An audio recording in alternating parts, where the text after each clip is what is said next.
الحمد للہ رب العالمین والصلاة والسلام علی سید الانبیاء والمرسلین اما بعد فاعوذ باللہ من الشیطان الرجیم بسم اللہ الرحمن الرحیم وَلِتُكَبِّرُوا اللَّهَ عَلَى مَا هَدَاكُمْ وَلَعَلَّكُمْ تَشْكُرُونَ صدق اللہ العظیم۔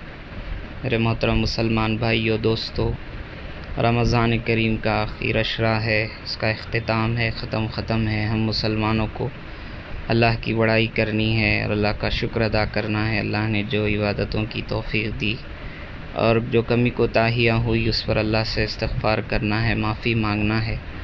خاص طور پر اس مسلمانوں کے لیے رمضان کے آخر میں جو عبادت ہے وہ صدقۃ الفطر کی ہے، اور صدقۃ الفطر ہر مسلمان پر جو صاحب نصاب ہو واجب ہے، چھوٹا ہو یا بڑا، مرد ہو یا عورت۔ عبداللہ ابن عمر رضی اللہ عنہما نے فرمایا کہ حضور نے فرمایا کہ تم پر فرض ہے اور واجب ہے، صاحب نصاب پر واجب ہے۔ صاحب نصاب کون ہے؟ جو 52.5 تولے چاندی، جس کے پاس 52.5 تولے چاندی ہے یا اس کی قیمت ہے، یا 7.5 تولہ سونا ہے یا اس کی قیمت ہے، یا تجارت کا مال ہے یا پیسہ ہے۔ اور صدقۃ الفطر اور زکوٰۃ میں فرق یہ ہے کہ زکوٰۃ کے لیے 1 سال کے گزرنے کی شرط ہے، لیکن صدقۃ الفطر میں یہ شرط نہیں ہے۔ اور صدقۃ الفطر اس شخص پر بھی واجب ہے کہ جس کے پاس اگر ضرورت سے زائد جو سامان ہے، جو 1 سال بھر میں بھی استعمال میں نہیں آتا، ایسا سامان ہے اور اس کی قیمت 52.5 تولے چاندی کے برابر ہے، تو اس پر بھی صدقۃ الفطر واجب ہے۔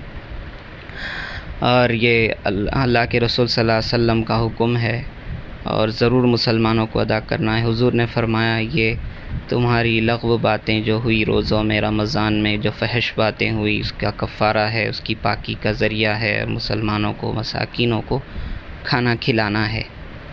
اور یہاں تک کہ روایتوں میں آتا ہے جو صدقہ فطر ادا نہیں کرتا اس کے روزے، اس کے اعمال قبولیت سے رک جاتے ہیں۔ اس لیے ضرور ادا کرنا ہے، چونکہ دوستوں کی طرف سے خواہش ہوئی تھی کہ بھائی بتانا چاہیے، اطلاع کرنی چاہیے پھر سے، کہ چونکہ مساجد بند تھے، خطبہ حضرات مخاطب نہیں ہو سکے۔ اللہ ہمارے گناہوں کو معاف فرمائے، مساجد کو پھر سے آباد فرمائے، تو اس لیے بتانا ضروری سمجھا گیا کہ صدقہ فطر ادا کرنا ہے۔ اور ہر اس جو بھی زکوٰۃ کا مصرف ہے، جس کو زکوٰۃ دی جا سکتی ہے، اس کو صدقہ فطر بھی دیا جا سکتا ہے، جیسے مسکین ہے، فقیر ہے، کوئی مقروض ہے، مسافر ہے، اور اسی طرح اور ہیں۔ اور صدقۃ الفطر میں کیا دے سکتے ہیں؟ فرمایا اگر کھجور گیہوں سے دے رہے ہیں تو 2.25 کلو گیہوں یا اس کی قیمت، کھجور کشمش دے رہے ہیں تو 3.5 کلو کھجور کشمش یا اس کی قیمت، جو بھی ہو دے سکتے ہیں۔ سارے فقہاء اس پر متفق ہیں کہ آج کے زمانے میں قیمت بھی دی جا سکتی ہے۔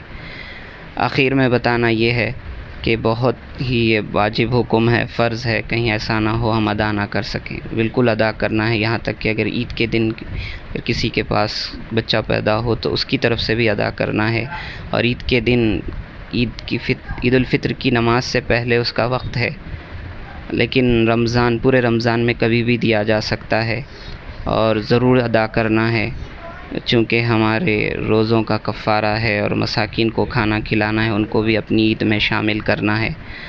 اللہ تبارک و تعالیٰ اپنے فضل سے ہمارے عبادتوں کو قبول فرمائے، اپنے فضل سے گناہوں کو معاف فرمائے، پھر سے اپنی مسجدوں، اللہ اپنے گھر کو آباد فرمائے، اور ہم تمام مسلمانوں کو دین اسلام کے احکام کی صحیح تعظیم کرنے اور اس کو صحیح سمجھنے، اس پر عمل کرنے کی توفیق عطا فرمائے۔ آمین۔ وآخر دعوانا الحمد للہ رب العالمین۔